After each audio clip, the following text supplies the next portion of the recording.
Strategic management, theory and practice. In theory and practice, strategic management is a process which provides organizational managers with the ability to formulate, implement, and evaluate strategic processes, which are required to effectively pursue and achieve organizational goals. Researchers have established that managers use the management process to discriminate between different strategies and to identify the most appropriate strategies to pursue and achieve the long-term success of businesses. A number of studies show that management practices and processes form the strategies which managers employ to pursue organizational goals. Deming views the strategy to be the discourse, which is implemented without considering the perceptions, practices, contents, and objectives of the management process. Some authors view strategic management to be a mechanism of implementing the management processes because of the truth that is contained in the discourse. The discourse is regarded by different authors as a mechanism to generate and sustain political power and managerial practices in society. A critical review shows that the perceptions about management are based on the symbolic and ideological discourse and not as an instrument for managers to pursue and achieve organizational goals. Here, managerial practices and organizational structures are viewed as inherently political. According to Thies, different authors view strategy from different perspectives, which leads to the conclusion that strategy is not monolithic. Here, strategy is perceived as a tool or a ploy to deceive and outflank competitors using unpredictable maneuvers, which are deceptively implemented with a lot of sophistry and deviousness. In the microeconomics of industrial organization, strategy is seen as a position, which provides a conceptual framework for managers to execute their managerial tasks. The distinct difference here is the hierarchy of the relationships between different economic units, which are idealized as the concepts of perfect competition and market powers. Different authors use economic analysis as a tool to define strategy and to advise firms on how to optimize profits in different market segments to make abnormal profits. Strategy is seen as a process that incorporates different elements, which enable organizations to build barriers and sustain monopolistic structures. Some scholars including Thies have established the argument that strategy is a concept which relies on interpretive, linear, logical, and adaptive models of analysis and have heavily critiqued the technocratic and prescriptive approaches of defining strategy. Here, the linear model functions on the premise that initiatives, goals, and the allocation of resources function on a predetermined plan. The argument is within the definition of strategic planning. The purpose of strategic planning is to pursue and achieve long-term goals. The interpretive model is viewed as an emerging model, which factors the attitudes of individuals and emphasizes communication. Here, communication uses symbols and languages as the methods for passing across the information. The interpretive model defines strategy as emerging and not a planned phenomenon. The argument here is that strategy cannot be a planned phenomenon.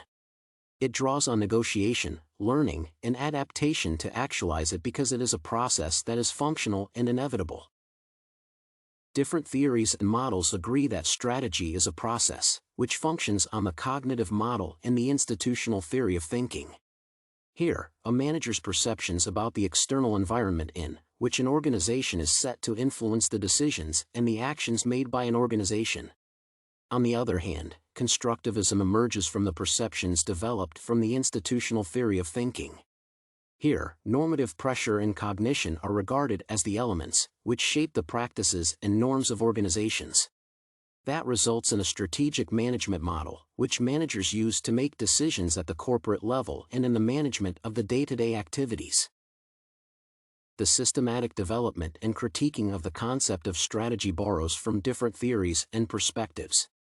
The three such concepts, which have attempted to crystallize the meaning held about strategy, include hegemony, power, and the critical theory.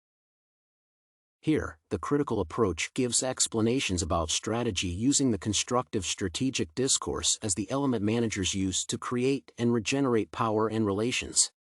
Here, a combination of ideology, power relations, and economic concepts provides the explanations on the effect of the critical approach in explaining strategy. However, some critics argue that the critical approach provides scanty explanations and guidelines on how to implement the strategy. In a rare explanation, the use of SWOT, strengths, weaknesses, opportunities, and threats, analysis to develop strategy has strongly been criticized using the critical theory. The argument is that the approach is merely a suggestion that has not been used by many of the most successful companies, which regard the SWOT analysis as a recipe. The problem here is that Porter's suggestions, which are based on the SWOT, strengths, weaknesses, opportunities, and threats, analysis have colonized the thinking of organizational managers. On the other hand, hegemony, which is based on the structural organization of ideas, provides the ground to argue that the historical economic performance of an organization should be aligned with the existing political structures to enable managers to coordinate different social groups into a dominant alliance. Meaning, material payoffs, intellectual leadership, moral success, and political compromise provide combined to create a strong foundation of a hegemonic block of customers. However, such a process of creating management strategies is not complete. The process is critiqued as being complex and contradictory, and it provides an insecure foundation for establishing alliances, which are bound to cover any existing windows of opportunity. Here, the application of resources on subordinate groups is not explored exhaustively. Here, a radical departure of hegemony from the critical approach is evident. Towards the end of this study, it is evident that the strategic management process borrows from different elements, which include power and politics among others. The argument is that strategic management is based on the establishment of corporate legitimacy, dominance, structures, stratagems, and discursive practices. Such approaches can be used as tools to achieve the organizational goals and objectives, strong market positions, a disciplined labor force, social legitimacy of the organization, better formulation of government policies, and competitive business environments. In conclusion, the strategic management process has been explained using different models and theories. The models and theories explain the advantages of formulating the management strategies, which provide long-term benefits to organizations. However, it is critical to understand that the strategic management process depends on the contributions of each member of an organization, which is not simply a preserve of the managers.